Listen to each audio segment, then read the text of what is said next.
Hello, everybody. Hope you're doing well. Today we're going to cover Chapter 12, Gender, Sex, and Sexuality. Okay, so the first thing we want to cover are the concepts of sex and gender, and essentially what they are and what they are not. Okay, so for sex, pretty much we're looking at biologically what a child is born as or born with. Maybe I can say, right?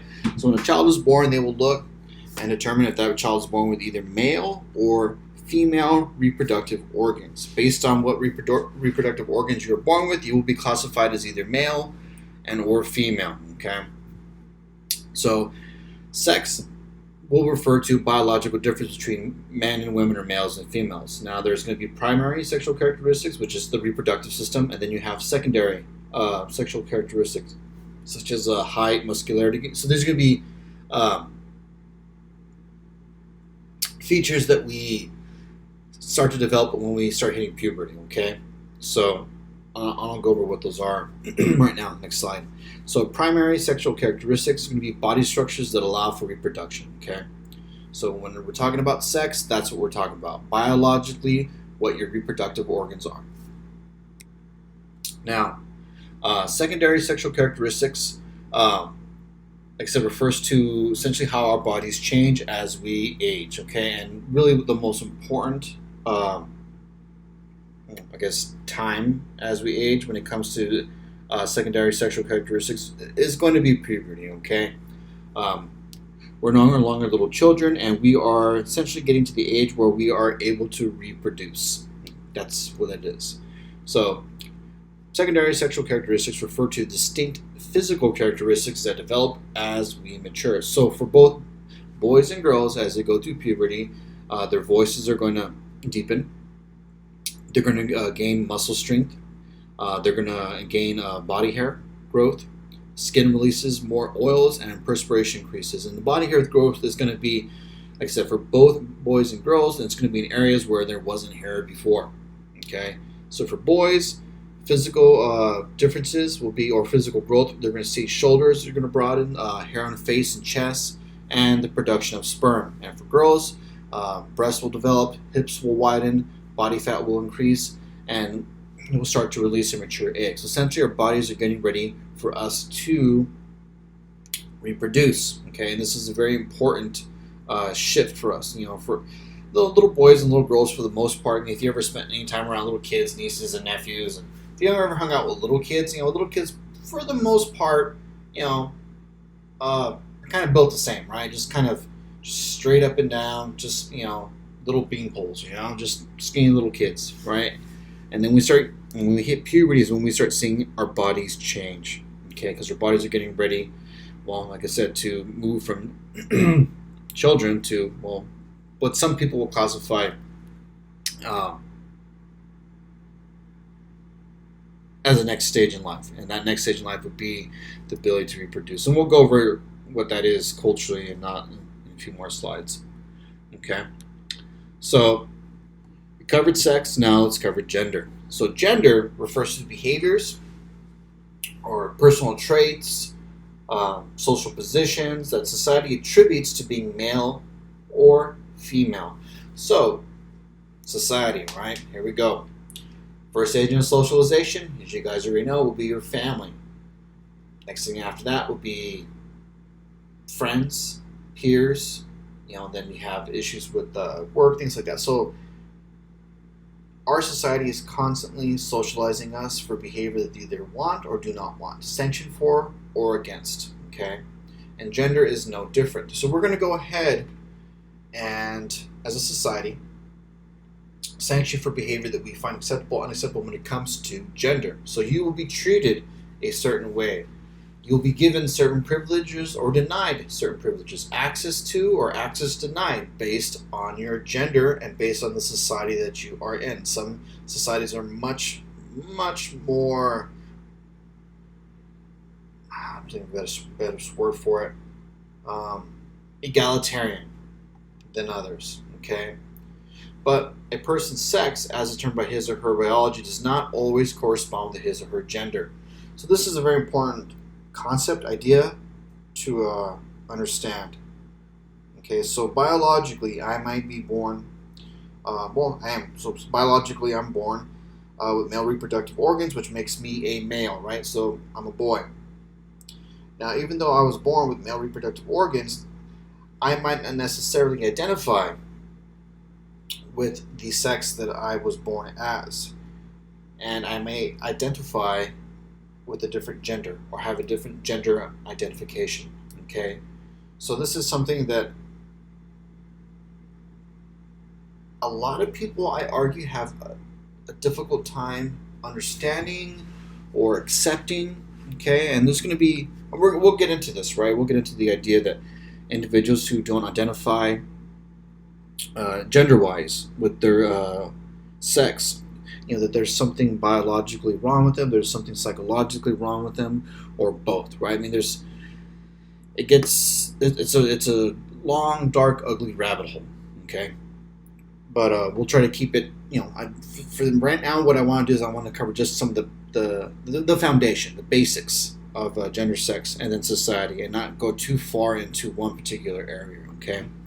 But like I said, gender refers to behaviors, right? So I might be born with male reproductive organs, but I do not identify as a male, and my behaviors, my personal traits, okay, the position that I see myself in the society, the way I carry myself, might not correspond with my sex, okay?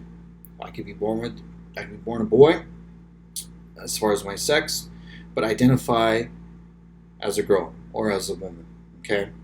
So that's something that's very important to understand, okay? So gender necessarily, well, like the little image that I have here, right? Gender is not what's below the belt. Gender is what you feel and who you are, okay?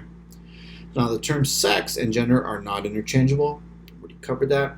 So a baby boy who's born with male genitalia will be identified as a male. We covered that. Okay, so anything else here I want to focus on? Yeah, so the term sex refers to biological or physical distinctions. Like I said, boy or girl. And the characteristics of sex will not vary significantly between different human societies. So what this is arguing is that this is almost you know what, I'd argue this is a cultural universal. I mean, there might be some people who might disagree with me, and that's totally fine. I haven't done a lot of research in this area myself, but I would argue that a cultural universal could be, and probably is, gender and how gender is viewed culturally. So pretty much what I'm saying with this is that in every single society on the planet, for the most part, gender is going to dictate what roles you're going to fulfill in the society that you're born in. So if you're born a male, there's going to be roles for you. There's going to be expectations of you as a male, as far as behavior, as far as capabilities. Same thing for women, right? So women and men will have certain expectations of them simply based on their sex and, well, their corresponding gender, their expectation gender. So if you're born a male or a female, you're going to be expected to behave as a male or a female, and depending on the society that you're born into, that male or female distinction will come with certain obligations, requirements that are going to be expected of you, and you will be sanctioned for either going with those expectations, or punished or sanctioned negatively for not going with those expectations. Okay. So, characteristics of gender. They do vary greatly between different societies, and this is a pretty good example, at least in my opinion, right? So, in Western society, in Western culture, I'd argue that men are not expected to wear dresses or skirts, right? And then those terms, right? The dresses and skirts is what we call particular garments that resemble those, right? So a long piece of fabric that kind of just hangs off a person's body, right? It's going to be a dress or a skirt. Men do not typically wear those, okay? And the same thing can be said for women, right? I mean, for a very long time, women were not allowed, not expected, were criticized, discouraged from wearing pants. Okay, so pants on women was something that it took, I'd say, a good amount of time for people to get used to. Okay, but we'll stick with skirts and dresses for now. So, like I said, in the U.S. culture, skirts and dresses is not something that men will wear. Okay, and this is not a culture universal. There are plenty of the cultures in our world, in our society, that are going to go ahead and be more than okay. Actually, this is the preferred style of clothing or preferred type of clothing. Okay, so the images to the right. I mean, the book is going to argue for Middle Eastern cultures, Asian, African cultures. Essentially, we have Pacific Islanders here. They're going to wear garments that aren't going to be called dresses. They're not going to be called skirts. They're going to be referred to as sarongs, robes, or gowns. And in these cultures, these types of garments are considered masculine. Okay, so the picture at the top, we have individuals that are Samoan, I believe, I said. And these individuals are wearing sarongs. Okay, and these sarongs, if you look at them, they're about, a little bit above the knee, some a little bit below the knee. Here in the United States, men do not wear them. Western men do not wear these. Okay, but in this culture, they are perfectly acceptable. And there's going to be a lot of reasons for this too. I mean, think about it. Do you want to live in the Pacific Islands and run around in your 501s all day long? Like, probably not going to be comfortable. Okay, but a sarong is probably a very, very comfortable thing to wear. Okay, and it's not just the sarong itself as far as what it is. Look at the colors. The colors are going to be different. Bright colors, flowers, things like that. We just don't see men wearing clothes like that here. Okay, it just doesn't happen very often. Okay, and the image on the bottom there, these are going to be, these are kilts. And there's going to be a lot of, I've had pushback on the kilt thing before, saying that people don't wear kilts. And and to some extent, I will agree with that. I mean, kilts are not something that's commonly worn in Scotland. It's something that is part of their history. And some people argue that the majority of men who do wear kilts in Scotland are going to be for ceremonial purposes, right? So there's some kind of parade or some kind of ceremonial purpose, and they'll wear a traditional kilt. Okay, and once again, like I said, this is a garment that we don't see men wearing here. For a man to wear something like a kilt or dress here, they would be questioned. They would be sanctioned. Essentially, it would be. It would be a sanctioning. Okay, as a grown man, if I'm walking around on campus wearing a sundress, that could, and I would say that I would. People would probably look. Some people might say some things, maybe under their breath, or amongst themselves. Might have somebody actually stop me and question me about it. These will all be forms of social sanctioning, right? So I'd be wearing something that people would argue I shouldn't be wearing, and there'll be some sort of sanctioning against it. Whether it's snickering amongst themselves, loud enough for me to hear that you're saying something, but not loud enough for me to actually hear what you're saying.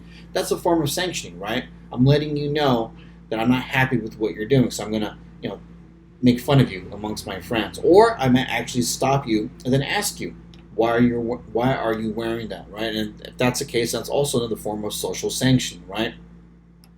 So, just an example. There's probably a lot more.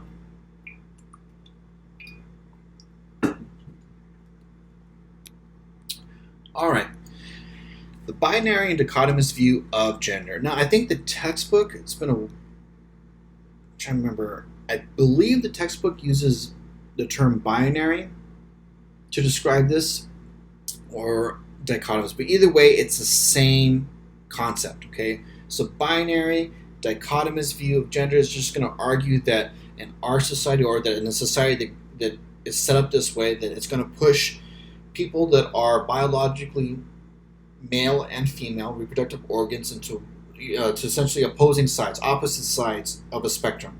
So essentially the argument is, if you're a woman, you were born with reproductive organs, therefore you should behave as a woman. We're going to go and push you over to this side, and if you're born with male reproductive organs, you're a male. We're going to push you over to this side, and each side is going to have expectations of you. Okay, and we've kind of gone over what those are already, right? And it's really what it is, just the classification of sex and gender into two distinct, opposite, and disconnected forms of masculine and feminine. And those are going to be behaviors, expectations. Like I said, it's behavior that we're going to go and expect from both. So essentially, it's like the idea that, or the concept of boys will be boys. It's a double standard. Men can do this one thing, women cannot do that same thing because they will be judged differently. That's going to essentially be the result of a society that has a binary or dichotomous view of gender. Okay, it's going to push you to one side of the spectrum or the other, and then there's going to be expectations of behavior based on that. Okay, and it is a core concept, I'd argue, within Western culture, and not just Western culture. A vast majority of societies and cultures are going to have, I'd argue, a dichotomous view of gender. Okay, now the issue with this, along with other things, but the issue with this is it does create a boundary, and really what we're talking about here is folkways, mores, okay, and even some cultures, laws. So these are norms that will be norm violations, is really what I'm referring to. Okay, so a binary and dichotomous view of gender, or society that has that, will create boundaries that discourage people from crossing or mixing gender roles. Okay, now when we mix those gender roles, there will be sanctions. When we're talking about sanction, what we're talking about are norms. Okay, going back to a couple weeks or a couple chapters ago. So that's what we're talking about. That's what this is referring to. These are norm violations, potentially. Okay, folkways, mores, and laws. Now, depending on the society that you live in, will determine what these are. But like I said before, the severity of that, or how lenient they are with you transgressing your gender roles, just based on the society that you live in. Okay, now what does that mean, right? Why is that important? So let's think about an example or scenario, right? So, boundary that discourages people from crossing gender roles. So it'd be the idea of, let's see. All right, let's think about little kids, right? Because that's what we're talking about, right? We're talking about families as first agents of socialization. So let's say you have, if you guys ever spent time around little kids, or maybe you remember, growing up, this could be something that, is familiar to you. But the idea of little boys should do little boy things and little girls should do little girl things, right? So little boys should be outside playing, roughhousing, doing things like that. Little girls should be, inside. I don't know if little girls still do this, but, playing princess, doing things like that, right? So there's an expectation of behavior based on your sex and the gender that's going to be associated with that sex, right? Now, in our society, we argue, or we could argue that there's, and you can disagree with me if you like on this. I'm totally okay with that, because that would be the benefit of being in a face-to-face classroom settings, that we can actually have a back and forth about this, But we can still do that. We can definitely have a discussion board post about this. But what I'm getting at is little boys that transgress expectations based on gender could be sanctioned more harshly than little girls, potentially. So it's kind of the idea that in our society we don't allow little boys to not be little boys in any way, shape, or form, right? And the conversations I've had in the past about this was how, like, little girls could be allowed to. There's some leniency when little girls tend to do little boy things, right? So little girls who do that are considered tomboys, right? So in our society, we can argue that there is more acceptance or tolerance of tomboys, which are girls who like doing little boy things, right? Girls who like doing boy stuff is more socially acceptable than little boys that do girl stuff. Okay. That's one argument, okay, for how society creates a boundary, okay? We're going to push you to do one thing or the other, okay? We don't like mixing of gender roles, but in our society, we do mix gender roles. And I would argue that to some extent, it's more acceptable when little girls cross over than when little boys cross over, okay? So just an idea, just a concept that, I have to think about, I guess, when I go over this stuff. Oh, okay, here we go. So a dichotomous view of gender, right? So we covered that, right? This is interesting. I like actually talking about this. Okay, so in our culture, Western culture, like I said, there's boys and girls, males and females, and then the expectations of behavior based on that. But in other cultures, other societies, they allow for something other than just the two. Okay, so in other cultures, other societies, they allow for individuals to be male, female, and then something in between. They allow for something other than just one or the two. Okay, so depending on the culture, there's different names for them. Native American cultures had the term two spirits. So the idea is that I can be a male, I can be a female, and I can inhabit both of those worlds. And now what's interesting about other cultures and the way they view this, their take on that, is that somebody who's two-spirited, okay, or somebody who has the ability to essentially inhabit a third gender or inhabit both genders simultaneously or go back and forth between the two, somebody who has that ability is somebody that's actually considered special, okay? And these individuals are treated much differently than they would be treated here. And the cultures that allow for it, those individuals are seen as gifted, and oftentimes they're viewed as people that are wise. And the reason for that is because, or it is, that as a male, I can only view the world through the lens of a male, right? And I can be empathetic, sympathetic, I can understand. I can try to understand what it would be like to be a woman, okay? Like I can see certain issues and be like, yeah, that's horrible, that's not right, women should be treated that way. I can try to understand how that would feel, but I will never truly understand what it's like to be a woman, just like a woman will never truly understand what it is to be male, okay? Those aren't our experiences. But for individuals that are three-spirited or two-spirited or third-gendered, whatever term you want to use, the idea is that they actually can and do understand what it is to be both male and female because they can and do inhabit both of those worlds. So being able to inhabit both of those worlds provides them with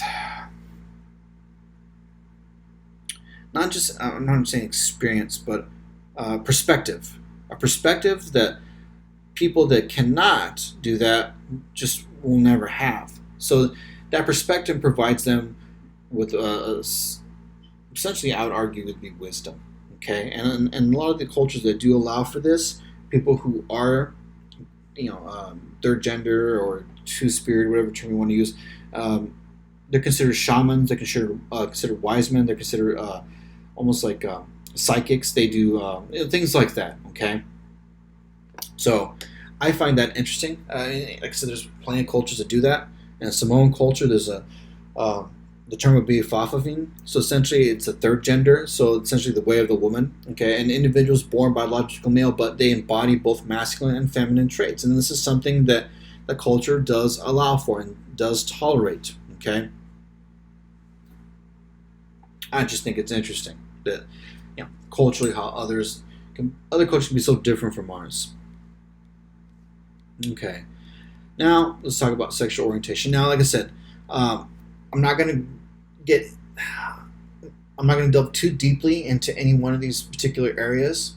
Like I said, what I want to do, and really what this chapter is going to do, is just provide, just a foundation. Okay, like I said, there's going to be a lot of variance between the four. So sexual orientation, based on what the author's going to argue for, was just going to argue for four. And some people will argue there are more sexual orientations than just the simple four, but this is what we're going to stick with right now. Okay.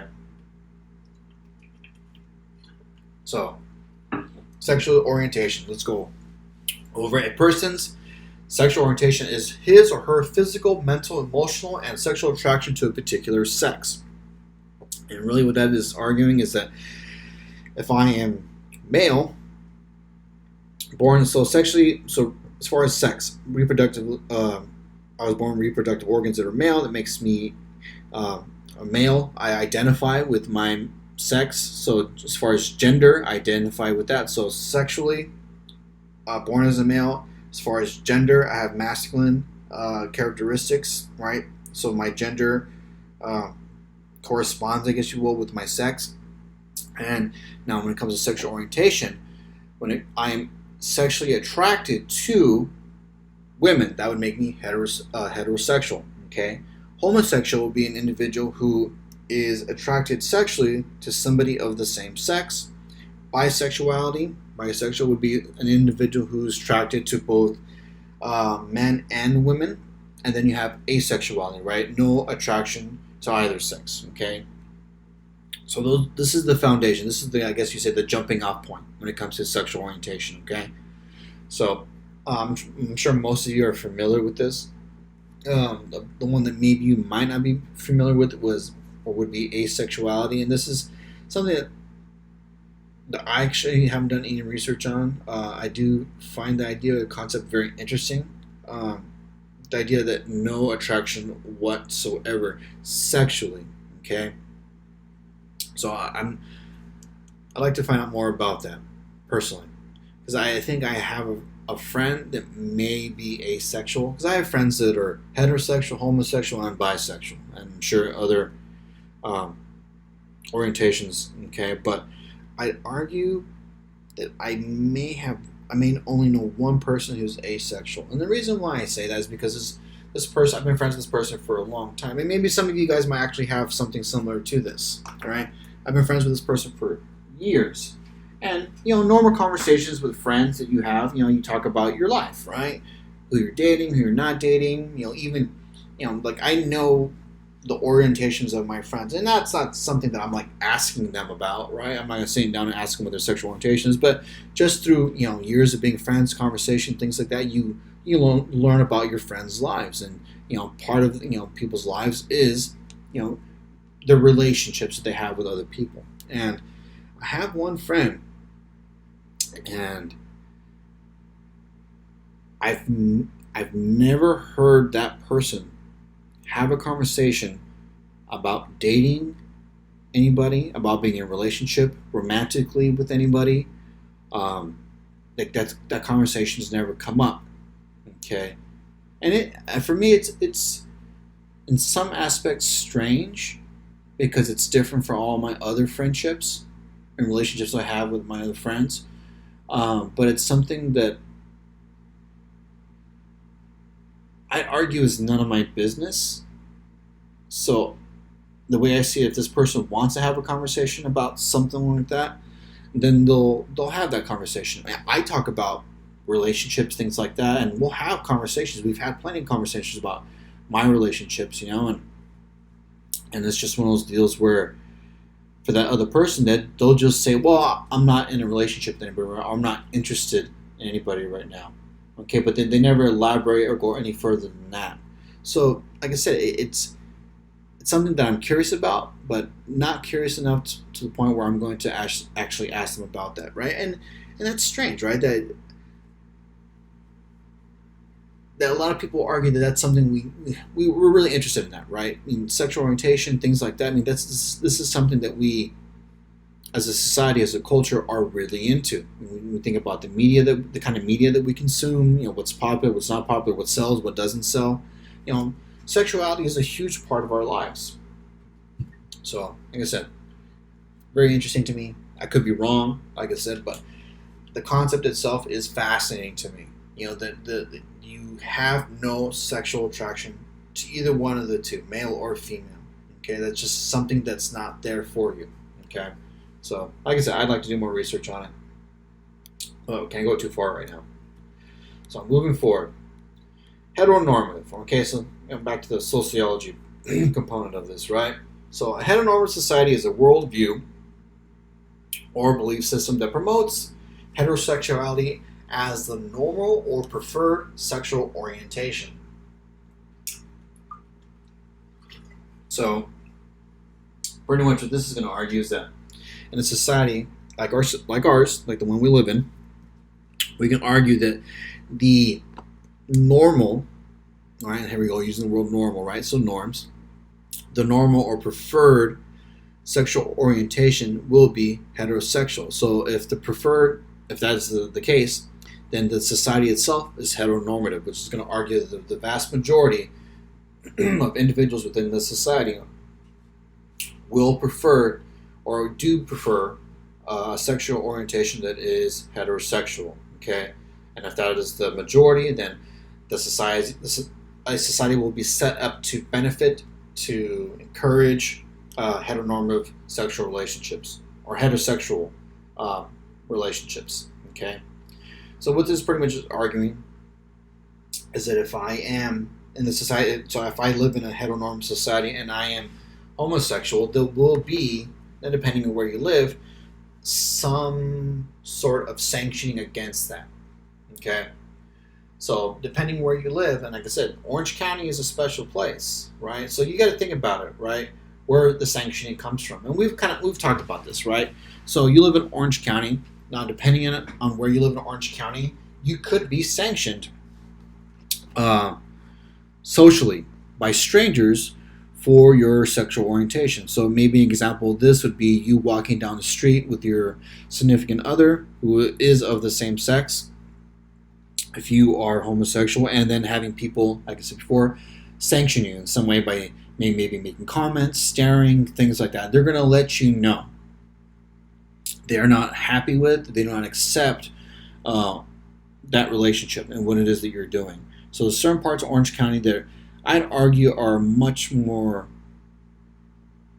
accepting of differing sexual orientations than others. Okay, and then other parts of the state, other parts of the country. Like I said, we're very fortunate to live here in Orange County. Depending, on what I'd argue, I argue that Orange County in Southern California is a special place. The majority of the country, if you ever spent time outside of the country, Midwest, is not the same. It is a different world.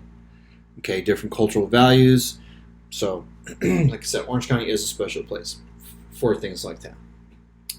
Now, the image to the right, family-friendly parking, right? So this is another example of how our society will go ahead and reward, sanction for a heteronormative,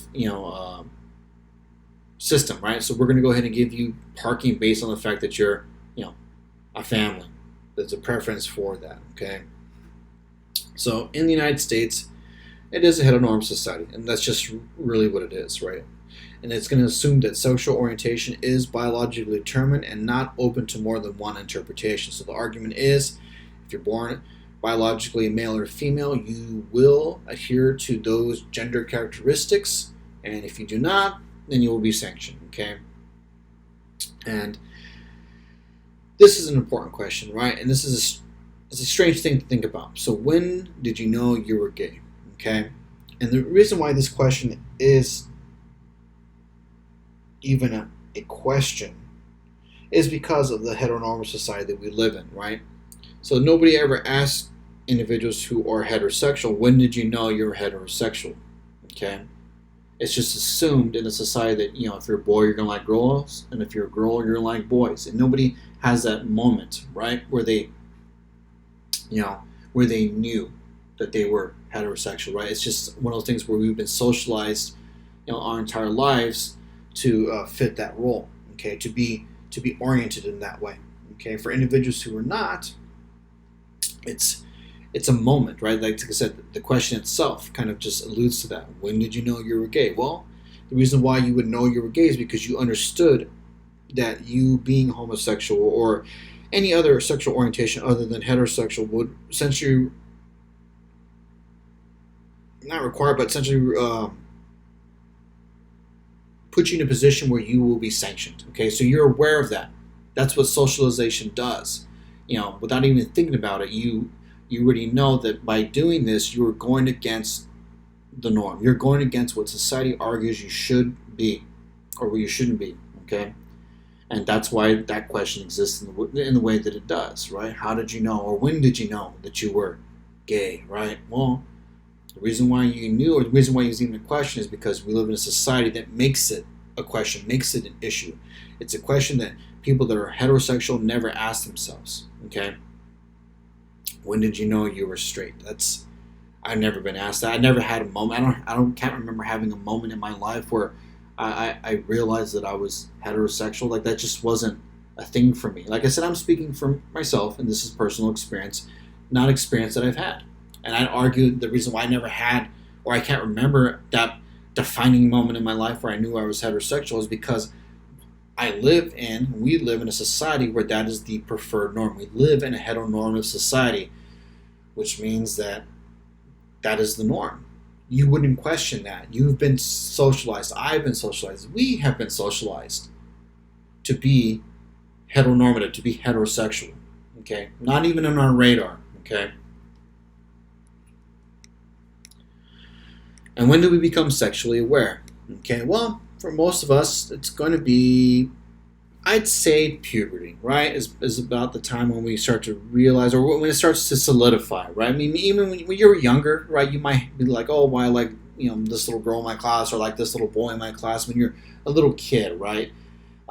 So that might be there, but I think at that point, it's not the same. So I'd argue that puberty is about when you start to realize, when you start going boy crazy and girl crazy, right? And I'm sure you guys remember this, growing up, when you hit that point, okay? And really what it is you're aware of your sexual orientation, okay? Between the middle of childhood and early adolescence, give or take. Sexual activity, and the reason why you would be is because I'd say maybe society will kind of push you towards your sexual orientation, dichotomous binary view. But sexual activity not required to be aware of emotional, romantic, and physical attractions. Now, this is important. I want to kind of focus on this. You don't actually have to have sex with somebody to be sexually attracted to, a particular individual, right? So the idea is that I can be sexually attracted to, women, but just because I haven't had sex with women doesn't mean that I can't be sexually attracted to them, right? So the idea is we're aware of a sexual attraction minus the sex. This is really what this is arguing for.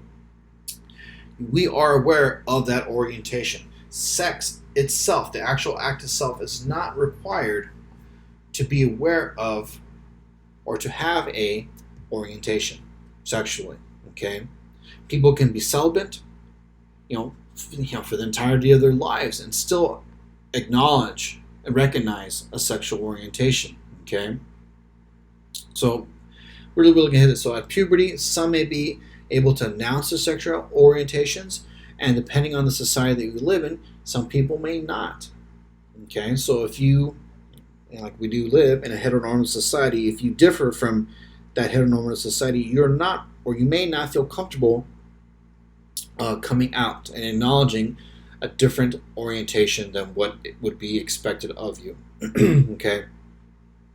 And this leads to the whole issue of people who, hide their identities or their sexual orientations from families and friends because they're afraid of the social sanctioning that will result from them essentially deviating from what is considered the acceptable orientation. Okay. Some of you may already be familiar with Dr. Alfred Kinsey.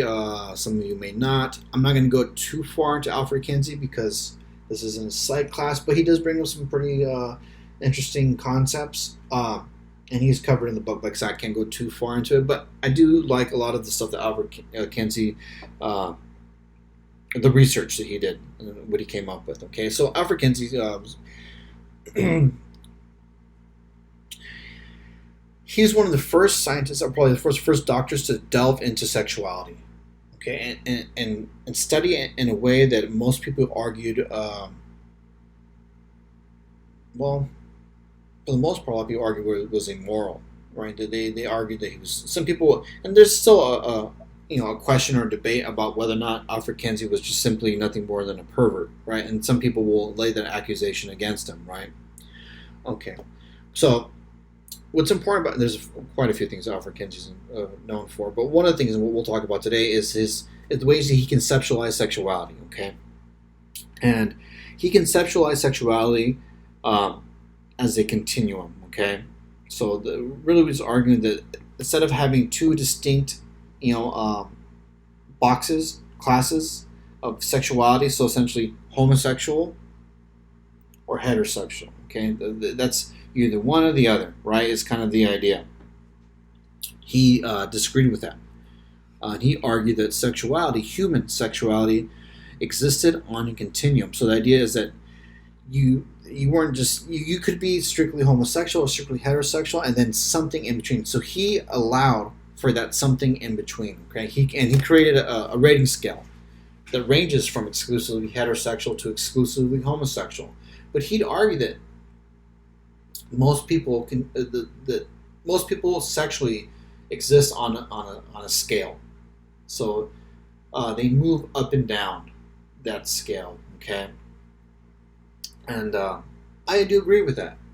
Okay, that's something that makes sense to me. Okay, doesn't may or may not make sense to you. That's up to you. But for me, it does. Okay, and I do like a lot of his research. So I like this quote here. There is a tendency to consider anything in human behavior that is unusual, not well known, or not well understood as neurotic, psychopathic, immature, perverse, or the expression of some other sort of psychological disturbance. Okay? Now, what you have to understand is, for a long time, homosexuality was considered, it was in DSM, it was in the Diagnostic Handbook for Psychologists. Essentially, individuals who were homosexual, it was considered a disorder. I don't know if I'm going to say disease, but definitely a disorder. There's something psychologically wrong with you if you are homosexual. And this was the case for quite some time. Okay, and he challenged that. And he challenged it in a way that nobody, I'd argue that very few had up to that point. And I think the research itself was, groundbreaking, and to make that assertion in that time.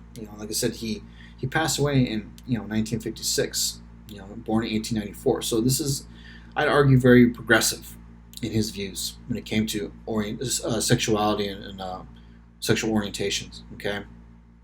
I love the fact that he said that the world is not to be divided into sheep and goats. The living world is a continuum. Each and every one of us in its aspects. So the idea is that every single person exists on this continuum. And this is the continuum that Kinsey came up with. Okay, so if you look to the left, at 0, exclusively heterosexual with no homosexual tendencies. Okay, so there's people that exist. This is the orientation.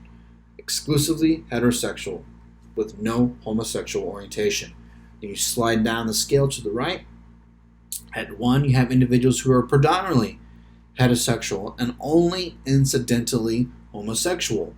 You slide down to number 2, predominantly heterosexual, but more than incidentally homosexual. So these are individuals who are predominantly or identify predominantly as heterosexual or engage in heterosexual relationships, but occasionally or incidentally engage in homosexual relationships. And then you have individuals that are homosexual and heterosexual exclusively. So bisexual, predominantly homosexual, but more than incidentally heterosexual, predominantly homosexual, but incidentally heterosexual, and exclusively homosexual with no heterosexual tendencies. Okay?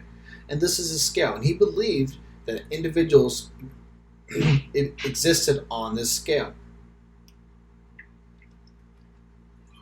Now, this may not make sense to some of you. This may not apply to some of you. Some of you may not have ever had experience with friends or family members who have existed on the scale in a way that isn't heteronormative. Okay, I have friends that exist on this scale in a way that is not considered heteronormative, and I've had conversations with my close friends about this, and it's fascinating conversations. I have a friend who identifies as, let's see where they would identify as. Excuse me. I would say they're somewhere in 1 and 2. Okay. So this friend of mine is predominantly heterosexual and only incidentally to maybe more than incidentally homosexual depending on their life. Like when they were younger, I'd probably argue they were more predominantly, or actually I'd say earlier in their lives, because they're a little bit older now, I'd say earlier in this person's life, they were probably equally homosexual and heterosexual to maybe number 2, predominantly heterosexual, but more than incidentally homosexual. So they're bisexual, and they still identify as bisexual. Now, what's interesting about my friend, this person, is that they identify as bisexual now, but when it comes to relationships, they prefer to be in long-term relationships with men, but occasionally like having relationships with women. Okay, but predominantly when it comes to relationships, long-term, it's men. So they would probably be now not probably, they are. They are predominantly heterosexual and only incidentally homosexual. So this person prefers to be in relationships with men, but every so often wants to be in or wants to have a sexual relationship, nothing long term, with somebody of the same sex. Okay, and this is where they fit on that scale. Okay, and I had conversations with this friend about it. And to some extent, it's a difficult thing to do. Okay, within our society, because essentially what this person has to do, my friend, is find a partner who wants to have a committed relationship, but still understands that every so often that they do want to have a relationship with somebody of the same sex. And that's a tall order to fill, as my friend would explain it to me. Okay. Okay, then we have Eve Sedgwick, right? Kosofsky, I always pronounce that wrong, I'm sure. Sedgwick, okay? And Sedgwick expanded on Kenzie's concepts, right? Now, I do like the way she expanded on this. So, in opposition to the term homosexual, she coined the term homosocial. So, homosocial behavior describes non-sexual same-sex relations, right?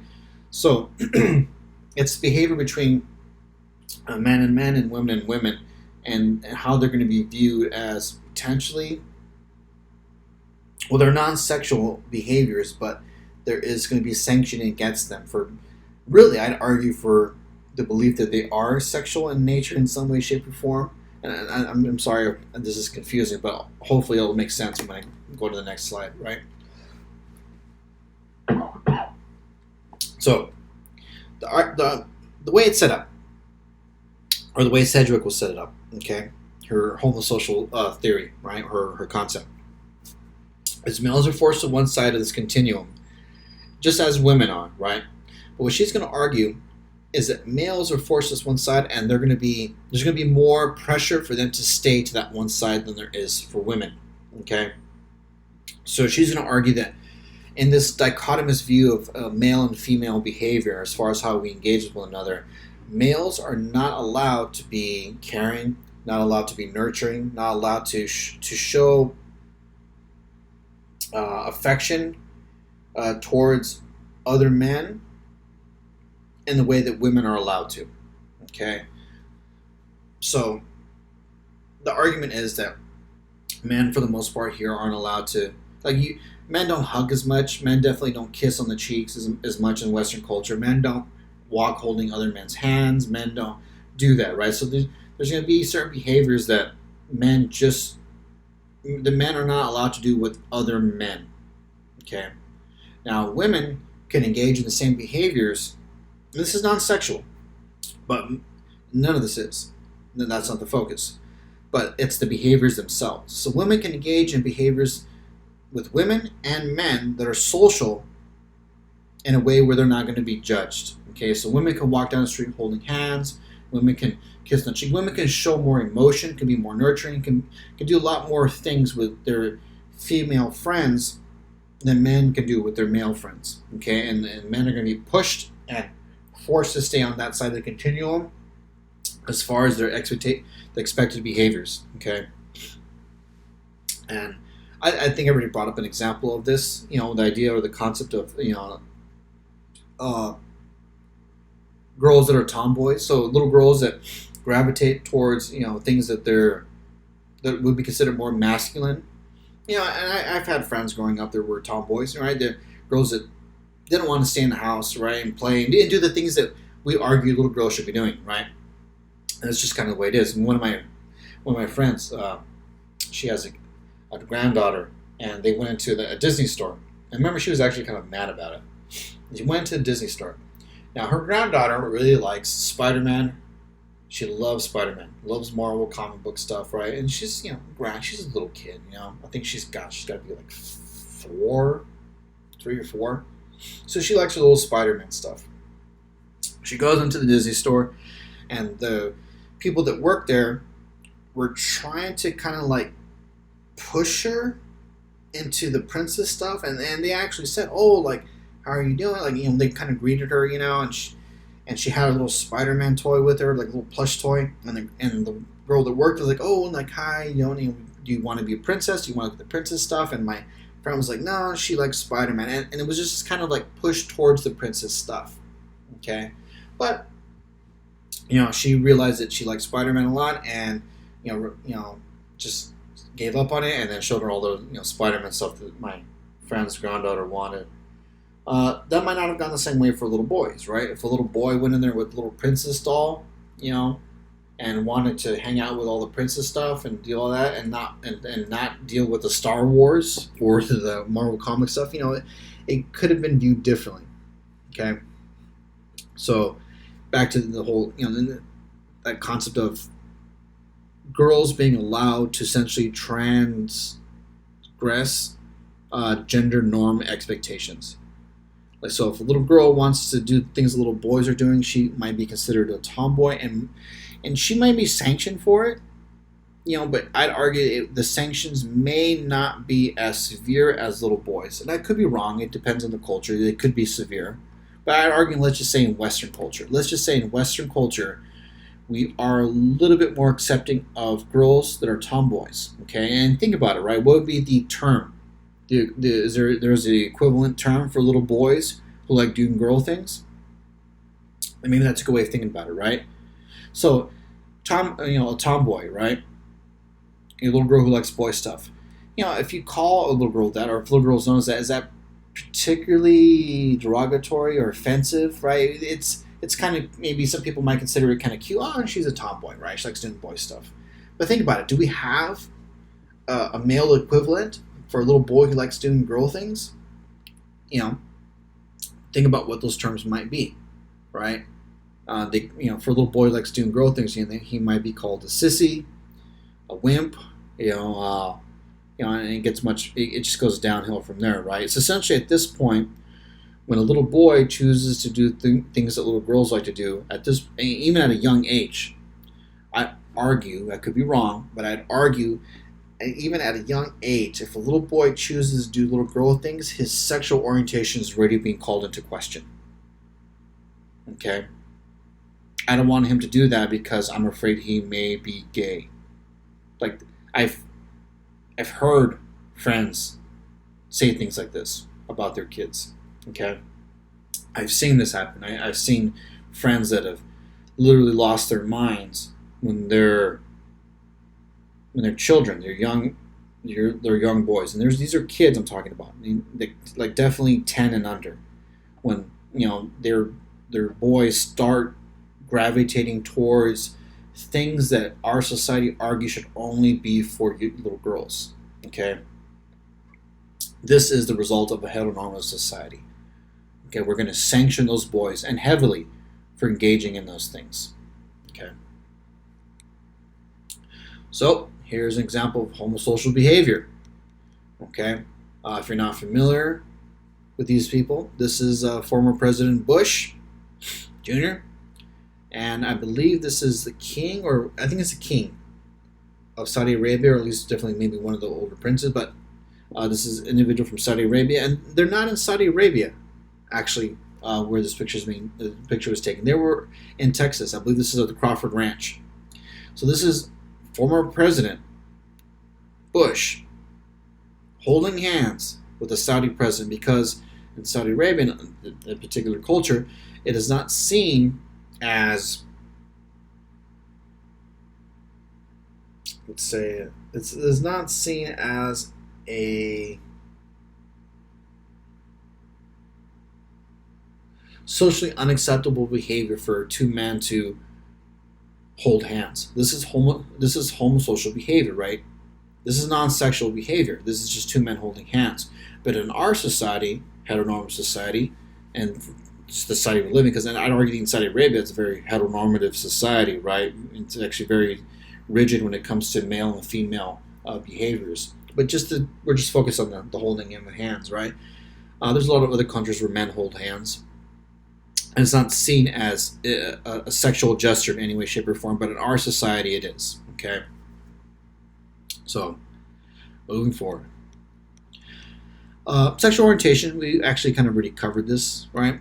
There is no science, so we'll just kind of go over what the arguments are. So there is no scientific consensus regarding the exact reasons why an individual holds a heterosexual, homosexual, or bisexual, or you say asexual orientation, okay?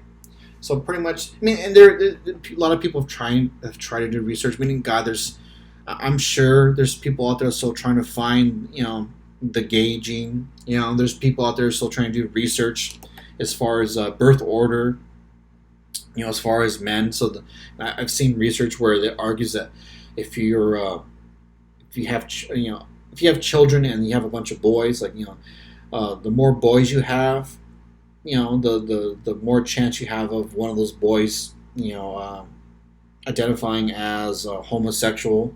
Like I said, there's lots of research out there. There's a lot of people trying to answer this question, right? Why are some people straight and why are some people gay, right? What causes sexual orientation, okay? And at least in my opinion, it's not like most things, right? It's not going to be just one thing. And I'd argue that holds true for just about most things when it comes to behavior. You can't just blame somebody's behavior on one factor. It's going to be multiple factors. Okay, so possibly genetic, possibly hormonal, developmental. Right, could be how individuals socialize. You name it. All those things, I'd argue, play some sort of role or factor in determining somebody's sexual orientation. Okay. And I'd argue at this point, not to say that it shouldn't be, but I'd argue that is it really important to figure out why at this point? Like, is it that important? Are we spending a lot of time researching this, right? To answer that question, and really what does answering that question really do for us, right? This is me going off on a tangent now, right? You want to know if you're spending that much time and effort into trying to figure out, why some people, what determines somebody's sexual orientation. At the end of the day, what does it really matter? We do spend a lot of time focusing on sex, right? Or sexual orientation. And when in reality, at least, to my opinion, right? In reality, what difference does that really make on the grand scheme of things, right? And they also say in the grand scheme of things. Sex is such a small part of our lives, but we focus so much on it. Think about it. Sex in and of itself, right? How much time do people spend actually engaging in the activity in and of itself, right? It's gonna be a minuscule amount of our daily lives. You work, you go to school, you deal with family, you deal with friends, you deal with all this stuff. Like, we have so much else going on. At the end of the day, what does it really matter, or how much does it really matter about our sexual orientation? Okay. Now, cultural influences on sexual orientation. There's no evidence that links sexual orientation to one factor. Like I said, once again, people just don't know. There's no answer to what causes somebody to lean towards one sexual orientation or another. It's just not there. It just doesn't exist. There's not one answer for this. Okay, we've talked about this. Sexuality, right? It's essentially a person's capacity for sexual feelings, right? Now, sexuality is a culture universal, which means every single culture or society has their expectations or views on sexuality. Okay, each society, however, interprets sexuality and sexual activity in different ways, right? So I'm not adding too much more to here. The book does cover the incest taboo, and it does cover it in such a way where it uses it as an example. Okay, so since it covered in the book, I'm going to cover it here because it's something you guys read. Okay, so the incest taboo. Now, incest refers to sexual relations between people classed as being too closely related to marry each other. Okay, and you guys already read this, so there's some familiarity when it comes to this. Okay, all right. Now, incest or taboo is present in all cultures. So every single culture is going to determine what's acceptable and what's not acceptable. Okay, so which relative is deemed unacceptable for sex varies widely. So really, when it comes to incest, cultural universals, well, I'd argue that when it comes to parent children, it's going to be 100% taboo, 100% illegal, immoral for some, depending if you're talking about folkways, morals, and laws, and so illegal, immoral, it's not to be done. Okay, so they're not really talking about that. What they're really talking about is cousins. Okay, so like I said, parent children is pretty much off limits. Brothers sisters off limits. Really, what the argument or the debate is cousins. There is a lot of cultures where cousins and first cousins will marry. Okay, so this is something that's very, very common. So I know a lot of you may be thinking that this is something that is unacceptable. And I'm trying to be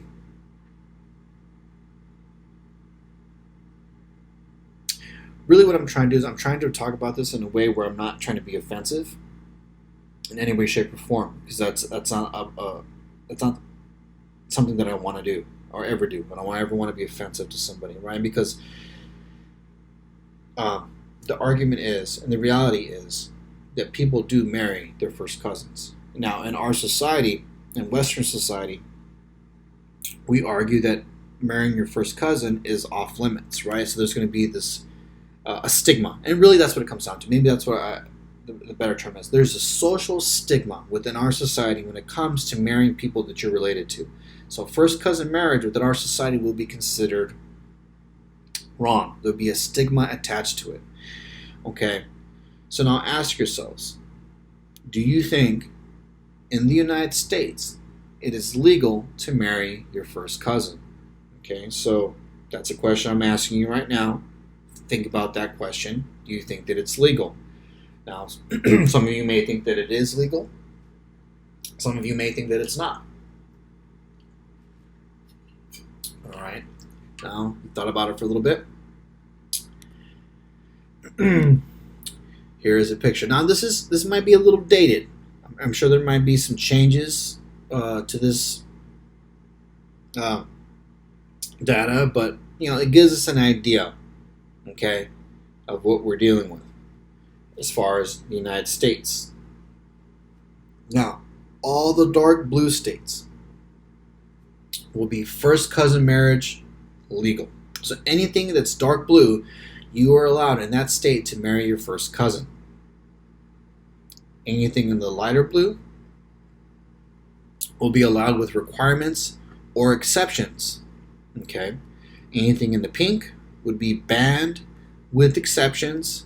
Anything in the bright red will be considered banned, first cousin marriage, and anything in the dark red or burgundy will be considered a criminal offense. Okay, so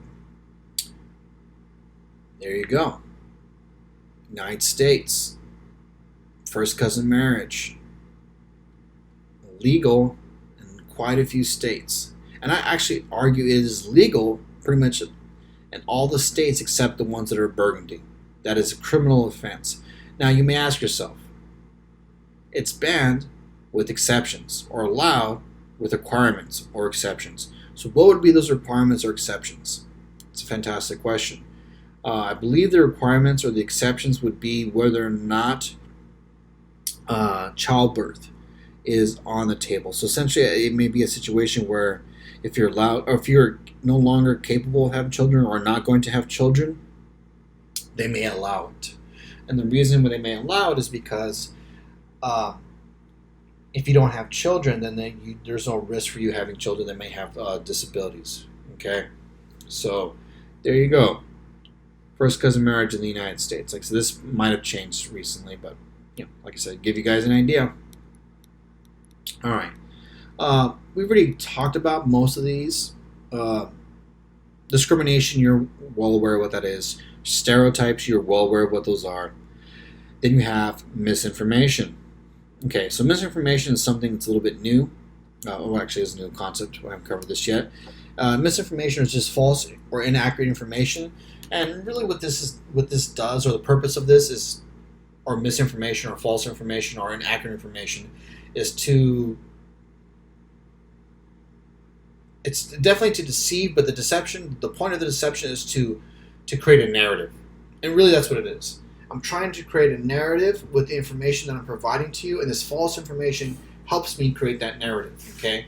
So much of the discrimination that we experience is based on stereotypes, which would be false, inaccurate information, right? Because we talked about that, right? Stereotypes are not true. Stereotypes are a generalization, okay? Now, if you're promoting stereotypes, what you're doing is promoting misinformation, and that misinformation is designed to deceive. It's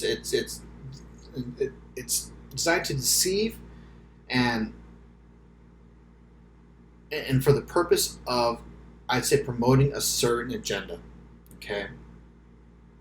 So, what I'm gonna have you do, I'm gonna have you guys watch a public service announcement from the 1950s against homosexuality. Okay. So, if you weren't aware of this, 1950s, homosexuality was illegal. I believe it was illegal up until the 1960s, maybe 70s. I believe it was up in the 1960s. Even at like LA County, I think this is in California, but in LA County, it was considered a felony to engage in homosexual behavior.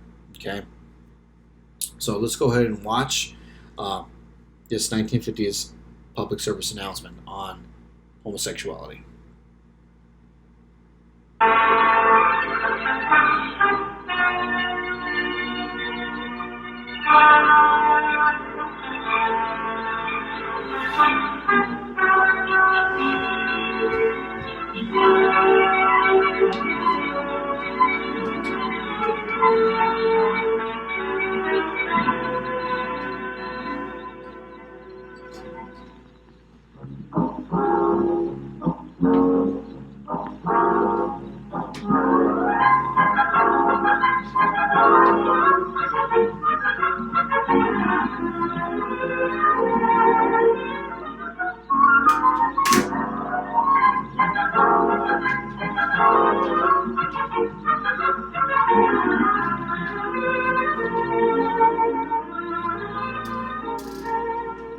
I'm Lieutenant Williams, a police officer attached to the Juvenile Division. I'm on my way to Monroe Junior High School to talk to a group of young people. That looks innocent enough, doesn't it? Lots of young people hitchhike. Seems like a good way to get from one place to another. But sometimes there are dangers involved that never meet the eye. Let's take the case of Jimmy Barnes. Jimmy played baseball all afternoon, and he didn't feel like walking home, so he decided to thumb a ride.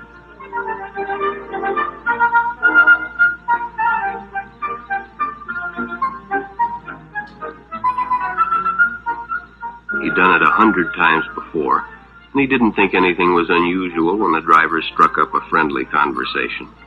In fact, he seemed like a real nice guy. He asked Jimmy if he played baseball in the park often. Jimmy told him they practiced 3 times a week and played a rival group on Friday afternoon. The stranger was a good listener, too, and it only seemed minutes before they pulled up in front of Jimmy's house.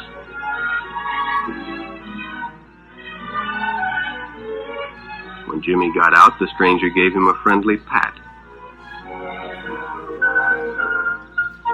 Then he told him he'd see him again, as he always drove by the park on his way home.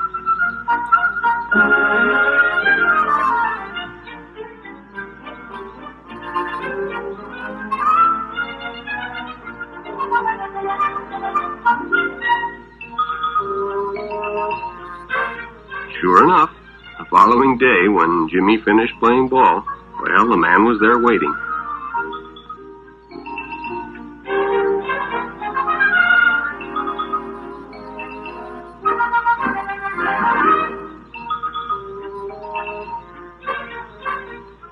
They stopped at a drive-in, and the stranger treated him to a Coke. During their conversation, he told several off-color jokes, but Jimmy had heard others before, and, well, it made him feel big to so easily win the confidence of an older person.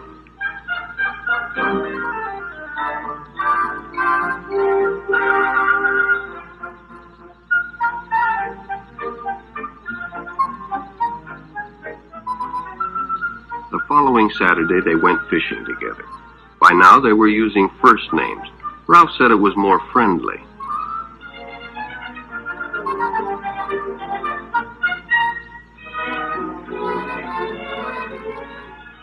Jimmy hadn't enjoyed himself so much in a long time. Then during lunch, Ralph showed him some pornographic pictures. Jimmy knew he shouldn't be interested, but, well, he was curious. What Jimmy didn't know was that Ralph was sick, a sickness that was not visible like smallpox, but no less dangerous and contagious, a sickness of the mind. You see, Ralph was a homosexual, a person who demands an intimate relationship with members of their own sex. But by now, Jimmy felt a fondness for Ralph, and they continued to go places together. Ralph was generous and took Jimmy many interesting places and did many nice things for him. He bought presents and even gave him money, but payments were expected in return. You see, Jimmy hadn't recognized Ralph's approach soon enough. When Ralph first asked Jimmy to go fishing alone, he should have discussed it with his parents or teacher. Finally, Jimmy told his parents, and they reported it to the juvenile authorities. Ralph was arrested, and Jimmy was released on probation in the custody of his parents. But all homosexuals are not passive. Some resort to violence, as in the case of Mike. Okay, now that we watched the public service announcement from the 1950s, I think it might have been the 1960s. I'm not sure about some of those cars in the earlier 1960s. But anyways, 1950s, 1960s, doesn't matter. Both decades, homosexual behavior was considered a crime, a felony. Okay, but let's talk about the video really quick, right? So, where's the misinformation? Okay, pretty much what the video is going to argue is that individuals that are homosexuals are essentially sick, right? What do they say? A sickness of the brain, sickness of the mind, right? But what they're doing is they're arguing that men that are homosexual, they add something to it. They add something to it that's horrible. It's saying that men that are homosexuals are actually pedophiles and predators. Okay, so it's not saying that. Well, that's not. It's pretty much that's exactly what it's arguing for. It's arguing that anybody who is homosexual is depraved. They're degenerates. They are sick. And it's a sickness that you can catch, right? If you're hanging out with men that are homosexual, right? That was the warning, right? It's a sickness of the mind that is easily transferred to another person, and they're going to argue that people that are homosexual are essentially criminals, okay? I cut the video short a little bit, you don't have to watch 10 minutes of it, but, the second video is going to argue that they're dangerous, they're aggressive and violent, or at least they can be, and the video itself argue that, homosexuals demand a relationship with somebody of the same sex, and then they go off and show this man with a boy. So the misinformation here is that individuals that are homosexuals are, like I said, defective, deviant, and criminal, and the criminality comes in when they make the claim that they are essentially pedophiles. Okay, so they're arguing that men that are homosexuals are pretty much pedophiles, and those are completely two different things, absolutely different things. Okay, but this is misinformation, right? And it's supposed to fit a narrative. And what's the narrative, right? The narrative is that homosexuality is wrong, right? Heteronormative society we live in, homosexual behavior is frowned upon. Not only frowned upon, it's essentially condemned, okay, for the most part, at least at this point, because there's literally laws that made homosexuality a felony, okay? So the narrative is that homosexuality is wrong, criminal, deviant, it's a sickness, and this public service announcement, this information is that individuals that are homosexual are also pedophiles and child predators, okay? This is wrong. But I think it's a good example of what misinformation is and what it can do. All right. Getting ugly now, right? So, heterosexism, right? So this an ideology of institutional practice privileging heterosexuality over other sexual orientations. So, like I said, you live in a heteronormative society. So heterosexuality is the preferred sexual orientation. So the heterosexism is going to be the practice where that privileges individuals that are heterosexual over other sexual orientations. So like racism and sexism, it creates a systematic disadvantage for those who do not conform. So folkways, mores, and laws, right? The norms are set. Heterosexuality is the norm. This is the society we live in. If you deviate from that, then you will be excluded from, or denied privileges, access. Okay, and then this, like all things, right? It can become more insidious. It can become more damaging in the sense a heteronormative society leads to heterosexism, and heterosexism can lead to homophobia. Now, homophobia, just the video that we watched, right? I mean, you can see that the individual in the film was portrayed as somebody who was essentially a child predator. Okay, so that would be an extreme, and I would say definitely irrational aversion or belief when it comes to individuals that are homosexuals. Okay, and essentially what it does is it just creates further stereotyping and further discrimination, okay? Now, the image that we have here, it's a pretty tough image, okay? In no way, shape, or form do I want to offend anybody, but like I said, this is a tough one. Okay, now, you got two groups of people here, two groups of protesters, okay? So you have a woman and a child, maybe your kid, maybe your grandkid, I don't know. Okay, but this woman is from the Westboro Baptist Church. Okay, and the Westboro Baptists are known for being pretty staunch. Let's just say pretty staunch supporters of a heteronormative society. Okay, and they're known for, amongst other things, but they're known for their protests, and their protests are pretty savage. Okay, they're pretty brutal. In the image here, you got a kid with the sign. I'm not going to read it out to you. You can read it for yourselves. But the sign itself is pretty bad, pretty offensive. Okay. Now look at this kid. Think about socialization. Think about all the things we've talked about up until this point. Okay. So if you're a child, when you were children, whatever family you're born into, you will adopt the practices and whatever the norms are of that family. So this little kid here, I'd argue, this is my opinion, is being taught to hate, okay? This little kid has no idea, no concept of what he's doing, okay? He doesn't know nothing. He doesn't know anything about sexual orientation. He's not there yet, right? At this point now, I'd say barely at the point now where he's mimicking play stage, game stage. So maybe game stage, right? He's understanding some of what he's doing, but not. I'd say maybe play stage, maybe. God. But definitely not at a level. He's not old enough to understand the weight and severity of what he's doing. Okay. Now, the individual to the left would be a counter-protester to the Westboro Baptists. Okay. And pretty much the argument is, and I find it pretty funny, that the signs that the Westboro Baptist Church hold or the signs that they hold are absolutely ridiculous. And so he's going to hold another sign that is absolutely ridiculous and makes no sense. God hates science. That's a absurd claim, right? Just like the signs of the Westboro Baptist Church are holding. So these people will be counter-protesters to them. Okay? Excuse me. So, homophobia. Extreme or irrational aversion to homosexuals. You know, we can see it in this image here. We can see, we saw it in the PSA that we just watched. All right.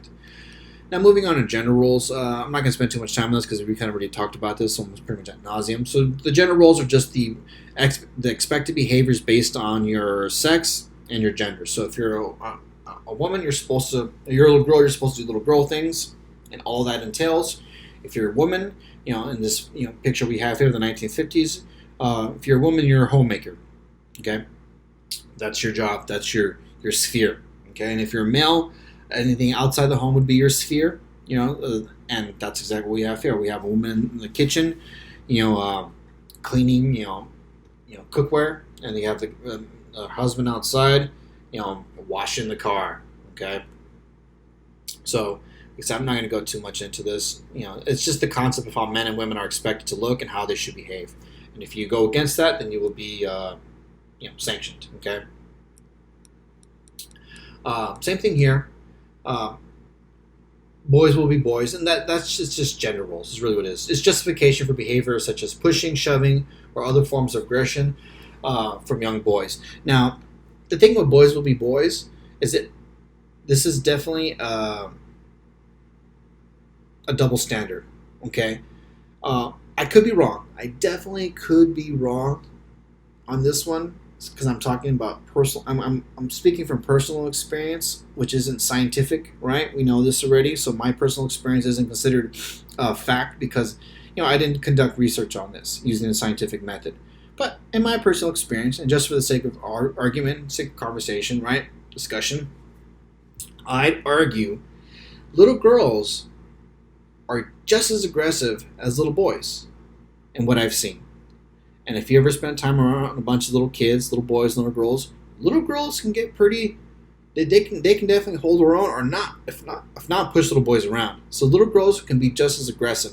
But the argument is, in the society we live in, little girls aren't allowed to be aggressive. The behavior isn't condoned, isn't definitely not encouraged. So when little girls are aggressive, they're stopped, right? We're going to correct their behavior. We're going to sanction that behavior. We're going to sanction against it. Little girls should not be aggressive. Little girls should not roughhouse. Okay? That's behavior that we are going to go ahead and allow for little boys to do. Okay? So boys will be boys is essentially a double standard. Okay? And now there's the concept of scripts, right? So scripts are just essentially gender roles. So scripts are written by society. Essentially, what a script is essentially that, right? It's socially accepted or expected behavior of a person based on their gender. Okay, so women are expected to behave according to certain expectations. So essentially, little girls are expected to be nice, polite, submissive. Nurturing, and little boys are expected or allowed to be, aggressive, not show feelings, to engage in more physical forms of expression where little girls are not. Okay, and those are just scripts. Okay. Socialization. I'm going to go past this because we've covered this already, right? Boys fix things and girls need to. Things to be fixed, right? This is the expectation, that men are the ones who are going to go ahead and, handle all the housework where, women can't handle the housework as far as things that need to be fixed, things like that. Okay, it's like I said, it's just another example of socialization. I'm not going to spend too much time on that. What I do want to talk about, though, is sexism. Okay, so sexism is the result of a heteronormative society, right? So prejudice, just like everything else when it comes to race, religion, anything like that, any type of extreme belief against a particular culture or group. Okay, so it's just a prejudice belief that one that values one sex over another. So in the society we live in today, the argument is that we value men more than we value women. Okay. Now, the image I have here to the right, I like this image because it allows. You can argue for both ways, right? And when I saw this image here, the reason why I used it is because, at least I believe, in my opinion, it shows sexism, right? It shows it shows how important, it shows the value we place on men over the value we place on women, okay? And there's more value placed on men, especially like male athletes, right? So let's just go and talk about it, right? So Michael Phelps, right?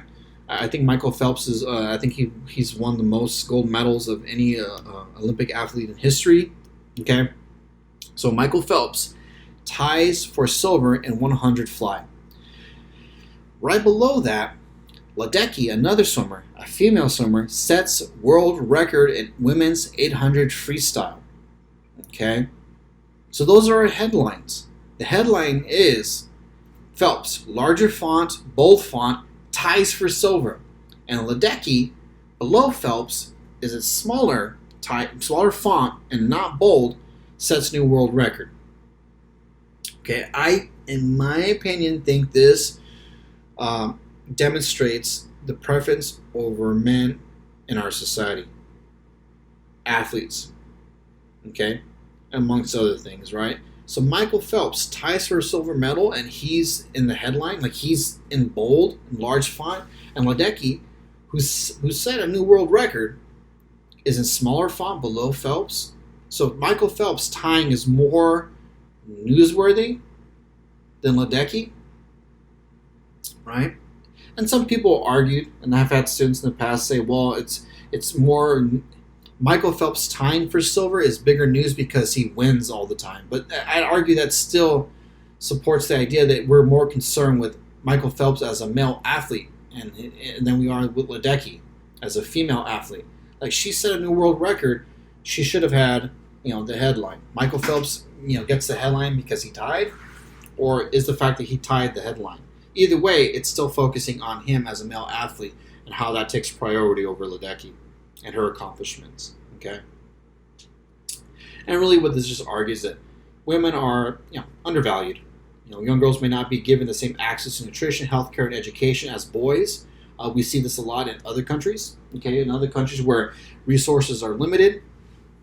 And when resources are limited, boys are essentially going to get the bulk of those resources. And the argument is, or the logic is, that boys will carry on the family's name. Boys will be responsible for taking care of parents as they age, and young girls are essentially married off.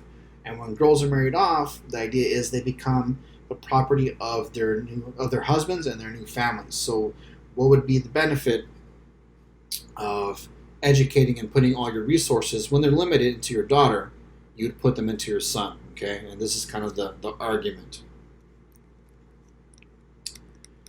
Okay, stratification. So refers to a system, we know what stratification is, right? Refers to a system of groups in which people experience unequal access to basic yet highly valuable social resources. So the idea is that women do not hold the same positions as men, that they are excluded from holding high-yielding positions within our society. Right? And really what the argument is that women aren't viewed as...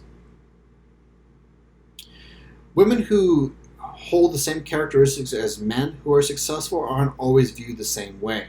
We'll watch a film about this, probably. It'll probably be your second reaction paper, or maybe an extra credit reaction paper, I haven't decided yet.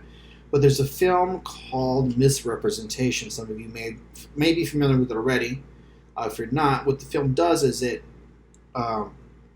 showcases or demonstrates how, essentially what it focuses on how women are portrayed in the media. And the way women are portrayed in the media is a direct representation or an example of how women are viewed in society as a whole. So women are viewed as objects, okay, and are valued for certain things. So women are viewed for their appearance, okay? So it's one of those deals where if a woman, okay, so the example, and the really good example that they use is female politicians, okay, in the film. So if a woman, and think about it, women in politics, and now there are, women are definitely gaining on men when it comes to politics. There's a lot more women involved in politics now than there were historically in the United States. So that's changing. But we're definitely still behind in that sense. I mean, there's plenty of other countries that have presidents or prime ministers or essentially women who lead the countries, other countries. We haven't seen that here yet, and I think a lot of people may not be ready for that. Okay, but in the film, it talked about like Hillary Clinton. Hillary Clinton was, or is, one of the most powerful female politicians. Okay, and it's the way that women are viewed in the sense that when women are being assertive and aggressive, they're seen as or accused of as being, and forgive me for using this term, but bitchy. Okay, so when women raise their voice, it's not seen as assertive; it's seen as nagging. Okay, when men are assertive, they're seen as good leaders. When women are assertive, they're seen as being bitchy. Okay, and those are the terms. Those are that they use in the film. Okay, and this would be a good example of that, right? So stratification within our society is going to argue that women will not, or not that they won't or they can't, but we're going to go ahead and exclude as much as we can. So women are excluded from high-level positions, and that's really no other way to to put it. That's just kind of what it is. Okay. And not only are they excluded from high-level positions, but they also do not earn as much as men. So the idea is you can get a woman and a man who are essentially have the same exact qualifications, same exact experience, but they will not be paid the same in the position. Okay, for the exact same position. Okay, and these things are all changing, but they're changing slowly. Okay. All right, so we have a concept of double shift. So double shift is going to argue that the women, well, essentially what we have now is a society where men and women both have to work. It's just really what it comes down to. The only way you're a single home mother is if you have a husband who's able to make enough money to essentially take care of all the finances. And living in Orange County, good luck to you. Right? How much money do you have to make in Orange County to support an entire family? Okay, I argue now that being a stay-at-home mother, a homemaker, now it would be almost, it's getting to the point, and I could be wrong, maybe you guys can do research on this, right? Maybe as a thesis, as a master's, the new, or the concept now that a stay-at-home mother is like a status symbol, right? If you're able to stay home in Orange County and be a homemaker and be a mother, stay-at-home mother, then your husband must make a lot of money. He would have to in order to support your family here in Southern California. I mean, got houses, say, in Southern California, Orange County alone, you're talking like median for a decent house. Not even decent, let's just say a fixer-upper. You're talking $500,000-$600,000. So $500,000-$600,000 for a house in Orange County. Like, that's where it's starting. Good luck to you, right? Being a husband who can provide that and have a stay-at-home wife, or wife that's going to be a stay-at-home mother and a homemaker. I think that's like a new status symbol. But anyways, so double shift.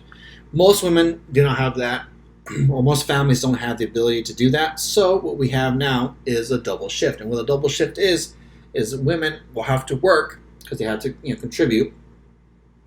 And not only will they have to work, but they will also have to, sorry about that, they will also have to come home and do all the chores that need to be done at home. So even though they work a 40-hour week, even though they contribute, like their husbands contribute, they're out there in the workforce, they are also still expected to come home and fulfill the role, the gender roles, the gender expectations of a mom, as a wife. They're expected to do the laundry, they're expected to do the cooking, the cleaning, all the duties, all the domestic duties that a homemaker is responsible for, in addition to going out and earning and having a full-time job. So this is a double shift. Okay, so 84% I'm sure these numbers have changed, of women compared to 67% of men spend time doing household management activities. So the double duty keeps working women in a subordinate role in the family structure. Okay? And like I said, and this is a culture universal, right? Cultural universal would argue that all cultures in society do this or have this kind of model in some way, shape, or form. And the model is that work is classified by gender. So there's work that women do, and there's work that men do. Okay? Now,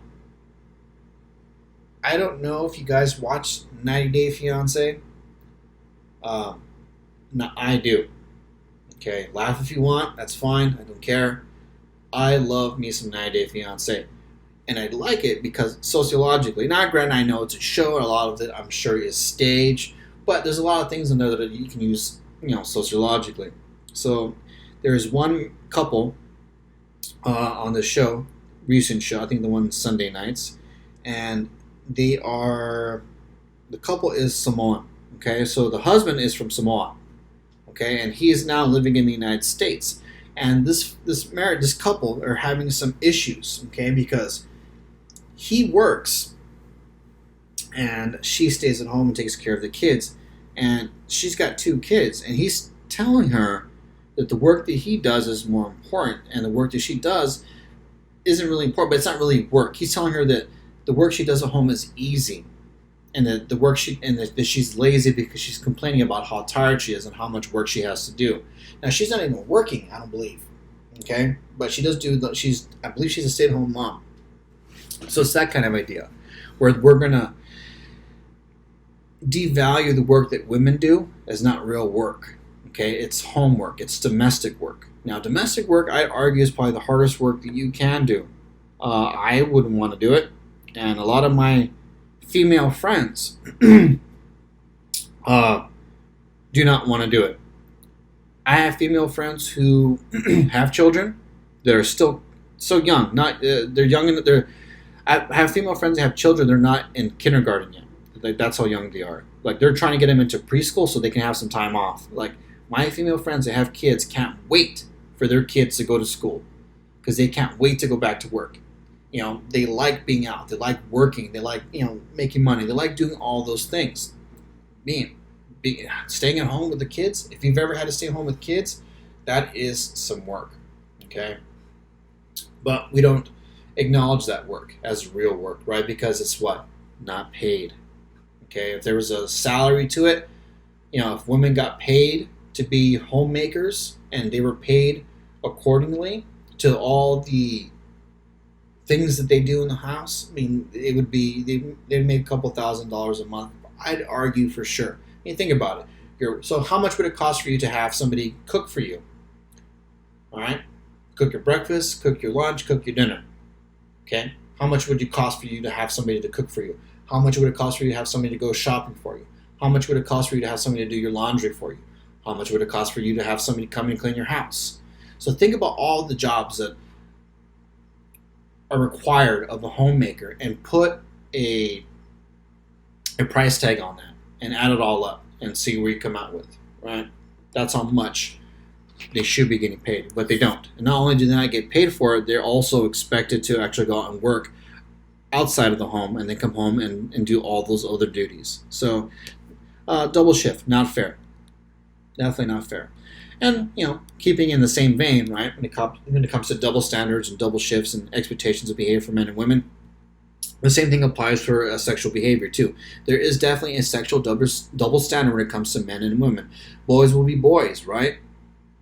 Is kind of the idea. So boys get to be promiscuous. Boys get to be, get to have sex before marriage. They get to do a lot more things that women do not get to do, or girls get to do, sexually, and they're not sanctioned for it. Okay, so essentially, it's just the belief that men have the right to more sexual urges than women, and that creates another double standard, right? So this idea that men, because men are men, they have the right to demand, or to, well, essentially it's a demand, but it's also an expectation that men are just more concerned with sex, and because that's just biologically how men are wired, then it should be just acceptable. It's just acceptable that men care more about sex than women do, and they're entitled to sex more than women are. And because men are entitled to sex more than women are, simply because they're men, then there should be no stigma attached to men and as far as their behaviors when it comes to sex, okay, or the expectation for it, right? So women are likely to have fewer sexual partners in their lives, fewer sexual experiences, and they're going to be sanctioned. So any woman who does engage in sexual behavior that is not considered to be